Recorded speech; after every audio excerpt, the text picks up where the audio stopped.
नीचे तो कभी तालाब के पास। अरे मेरी नीली वाली लुंगी नहीं दिख रही है। विभा की अम्मा, कहाँ रखी है लुंगी? अरे वो तो विभा ने परसों ही धोकर रखी थी आपकी अलमारी में, देखो वहीं होगी। वो ना मैंने आज धो दी, मुझे लगा कि गंदी हो गई होगी। अरे कैसे गंदी हो गई थी? उसे तो मैंने पहना भी नहीं। हे भगवान, इस लड़की के कपड़े धोने की आदत से परेशान हो गया हूँ मैं। जितना तो घर में राशन नहीं आता, उससे कहीं ज्यादा डिटर्जेंट पाउडर का खर्चा है।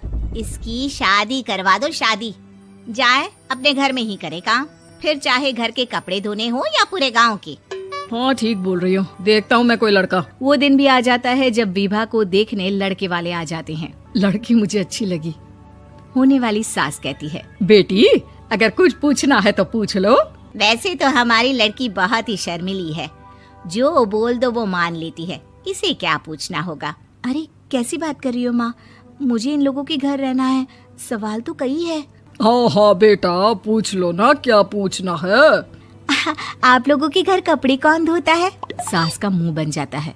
देखो, अगर तुम ये कहना चाहती हो कि तुम्हें कपड़े धोने नहीं आते तो सुन लो, कपड़े मैं ही धोती हूँ, लेकिन तुम्हारे आ जाने के बाद मैं रुमाल तक नहीं धोऊंगी। अरे चुप रहना भाग्यवान, बहू बेचारी घर आई नहीं, उसे डराना शुरू कर दिया। वो क्या है ना बिटिया, अभी तक तो ये कल्लू की माँ ही धोती थी, लेकिन अब तुम्हारे पापा तो दहेज में वॉशिंग मशीन देंगे ही। तभी विभा की माँ बोल पड़ती है, सवाल भी पूछा तो क्या। वैसे भाई साहब, मशीन की तो फिर भी कपड़े धोने की कैपेसिटी होती है। मतलब जो बिटिया दे रहे हैं ना विभा, इसे कपड़े धोने का बहुत शौक है। ये आप लोगों के क्या, आस पड़ोस गांव मोहल्ले सबके कपड़े धो दे और उफ तक ना करे। बाहर देखा नहीं आपने कितने कपड़े सूख रहे हैं? सब हमारी बिटिया ने ही तो धोए हैं। बस भी करो ना माँ, शर्म आ रही इतनी तारीफ सुनकर। और तो और एक दाग निकाल कर दिखाओ तो मान जाऊं। हाँ अच्छा अच्छा, माफ करना बेटा, मैंने गलत समझा। हमें तो रिश्ता बहुत पसंद है। और ऐसे जुड़ जाता है रिश्ता कपड़े धोने का शौक रखने वाली विभा का। उसकी शादी हो जाती है कोयला फैक्ट्री में काम करने वाले कल्लू के साथ। शादी के बाद अचानक विभा चिल्लाती हुई सास के पास आती है। सासू माँ, अरे सासू माँ कहाँ है आप? ये तो धोखा है, धोखा दिया आप लोगों ने मुझे। इसे ससुर के चक्कर के बारे में पता चल गया। अरे तो उसमें तुझे क्यों धोखा मिला है? अरे नल में पानी नहीं आता, कपड़े कैसे कब धुलेंगे? अच्छा अच्छा, तू पानी नहीं आ रहा उसकी बात कर रही है। तो आपने क्या सोचा? कुछ नहीं। अच्छा हाँ, तेरी माँ ने कहा था कि कपड़े धोने का शौक है तुझे, याद आया मुझे। शौक शौक बोलकर कपड़े धोने वाले मेरे जुनून को कम ना आके सासू माँ, कपड़ा धोना मेरा गुरूर है।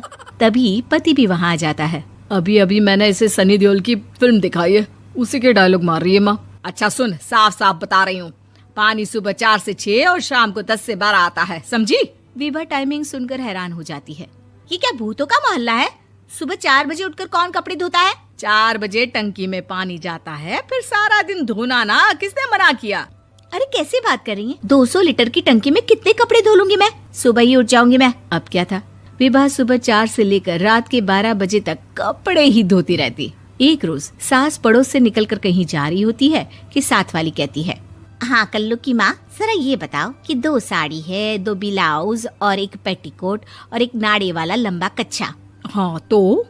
अरे तो क्या, कितना लोगी धुलाई ये बताओ। धोबन दिख रहे हैं हम क्या?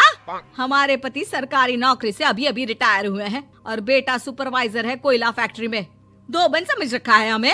हाय रे कल्लू की अम्मा, माफ कर दो, वो तो मोहल्ले में यही सब बता रहे थे कि तुमने बहू को कपड़ा धुलवाने के काम में लगा दिया है। सास को पड़ोसन की बात सुनकर गुस्सा आ जाता है। वो घर पहुंचती है जहां घर के बाहर ही इतने सारे कपड़े सूख रहे होते हैं जितने कि किसी धोबन के घर पर। अरे ओ कल्लू की दुल्हन, बाहर निकल। माँ जी यहीं आ जाओ, बाथरूम में चादर धो रहे हैं हम। अरे अभी हम धोते हैं, तुमको बाहर निकलो। ये आस पड़ोस वाले बोल रहे हैं कि हम बहू से कपड़े धुलवा धुलवा कर उसे कपड़ा धोने वाली बना दिए हैं। अरे छोड़ो ना माँ जी, किन लोगों की बातों में आती हो? आस पास के लोगों का तो काम ही होता है कि वो किसी तरह सास बहू को लड़ा दे। बहू सारे घर के कपड़े धोती है, ये क्या कम है? बोलिए। सास को भी लग जाता है कि वो बहू का ये सनकीपन नहीं छुड़वा सकती, इससे अच्छा है कि खुद ही चुप हो जाए। एक रोज सास और बहू मंदिर जाते हैं, जहाँ सास की साड़ी वहाँ खड़ी भीख मांगने वाली से मिलती है। माँ जी क्या बात है, आपकी साड़ी उस भिखारन से कितनी मिल रही है ना? हाँ हाँ देखो तो, दोनों की साड़ी मिल रही है। क्या बात है कल्लू की अम्मा, तुम खुद को तो अफसर की बीवी बताती हो और ऐसी सिंपल सी प्लेन साड़ी पहनकर घूमती हो। सिंपल और प्लेन नहीं है ये साड़ी। तो क्या सोने के धागे से फूल बने हैं? कुछ भी सासू माँ, कुछ भी। हाँ, बने थे इस साड़ी में सोने के धागे से फूल। मेरे पति लेकर आए थे मद्रास से स्पेशली मेरे लिए 10,000 की। ताहे भाई साहब इस भिखारन के लिए भी सेम टू सेम साड़ी लेकर आए होंगे 10,000 की। सास उस वक्त तो कुछ नहीं कहती, लेकिन बहू के साथ घर आती है और अलमारी से एल्बम निकाल कर लाती है। ये साड़ी देख रही है, ये वही साड़ी है जिसे मैंने अभी पहना था। इस साड़ी में ये जो चमकदार फूल दिख रहे हैं ना, ये सोने के धागों से काढ़े गए हैं। लेकिन तू लोकल वॉशिंग मशीन ब्रश से घिस घिस कर सारे फूलों को निकाल कर साड़ी प्लेन कर दी।